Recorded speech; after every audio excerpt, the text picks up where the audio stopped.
একটা দল, একটা রাজনৈতিক দল, জনগণের দল, তারা ক্ষমতায় থাকার জন্য কত হাজার মানুষকে হত্যা করলো। আমি এখনো বিশ্বাস করি যে আওয়ামী লীগের নৈতিকভাবে রাজনীতি করার কোনো অধিকার নাই। সেই পর্যন্ত আওয়ামী লীগ অনুশোচনা না করে এবং আওয়ামী লীগ ক্ষমা না চায় এবং বিচার না করে। আমি চিন্তা করে দেখলাম, কয়েকদিন আগে আমি দেখলাম যে বিএনপি চায় আওয়ামী লীগকে নির্বাচনে আসার জন্য। আমি বুঝতে পারি রাজনীতিবিদ হিসাবে যে বিএনপি চেতেই পারে আওয়ামী লীগকে নির্বাচনে আসার জন্য, নাহলে আওয়ামী লীগ পরে বলতে থাকবে যে আমাদেরকে নির্বাচন থেকে বাদ দেওয়া হয়েছে, এই নির্বাচনের গ্রহণযোগ্যতা নাই, এই নির্বাচন আমরা করলে আমরা জিতে যেতাম। কিন্তু আমি একটা কথা পরিষ্কার করে বলে দিতে চাই, বিএনপি বলুক, সব দল বলুক, ইউনিট সব বলুক, গ্রাউন্ড রিয়ালিটি কিন্তু ডিফারেন্ট।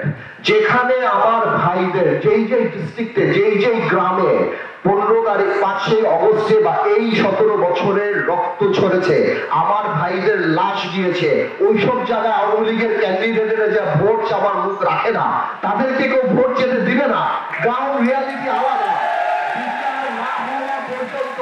আওয়ামী লীগকে বাংলাদেশের মানুষরা ঘর থেকে বের হতে দিবে না রাজনীতি করার জন্য, যদি অনুশোচনা না থাকে, যদি তারা মানুষের কাছে ক্ষমা না চায়। কিন্তু ইদানিং কয়েকটা বক্তব্যে দেখলাম ক্ষমা তো দূরের কথা। আরেকটা কথা আমি জিজ্ঞেস করতে চাই আওয়ামী লীগের, মানে পলায়িত হয়তো লোকাল আওয়ামী লীগরা জিজ্ঞেস করতে হবে, যারা পালায় আছে তাদেরকে জিজ্ঞেস করতে হবে। আমি জিজ্ঞেস করতে চাই, আপনারা ইউনিট সরকারকে গালি দিচ্ছেন, আপনারা বলছেন এই হত্যা ইউনিট সরকার করেছে, আপনারা বলছেন আমরা অবৈধ, এই সরকার অবৈধ, তাহলে আপনারা এই অবৈধ সরকারের অধীনে কিভাবে নির্বাচনে অংশগ্রহণ করবেন? তাহলে আপনাদের মেনে নিতে হবে।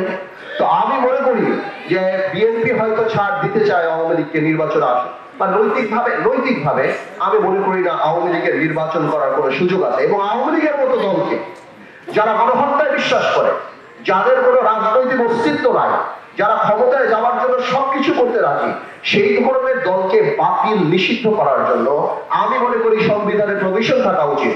এটা আমার কথা না, জার্মানি কনস্টিটিউশন আর্টিকেল 21 এটা আছে, that if a political party loses its integrity, its character, বাংলাদেশে যদি যে রাজনৈতিক দলের ক্যারেক্টারিস্টিক হারিয়ে ফেলবে, যে রাজনৈতিক দল গণহত্যায় চলে যাবে, মানুষ হত্যায় চলে যাবে, এবং রাজনৈতিক দল যারা মানুষের কথা বলবে কিন্তু কথা না বলে যেখানে মানুষকে হত্যা করবে, আমি মনে করি এই ধরনের রাজনৈতিক দলকে নিষিদ্ধ করেন না করেন পারবে, কিন্তু নিষিদ্ধ করার প্রভিশন সংবিধানে রাখতে হবে। না হলে এরা আবার করে সামনেও আবার এই ধরনের রাজনৈতিক দল সামনে চলে আসবে।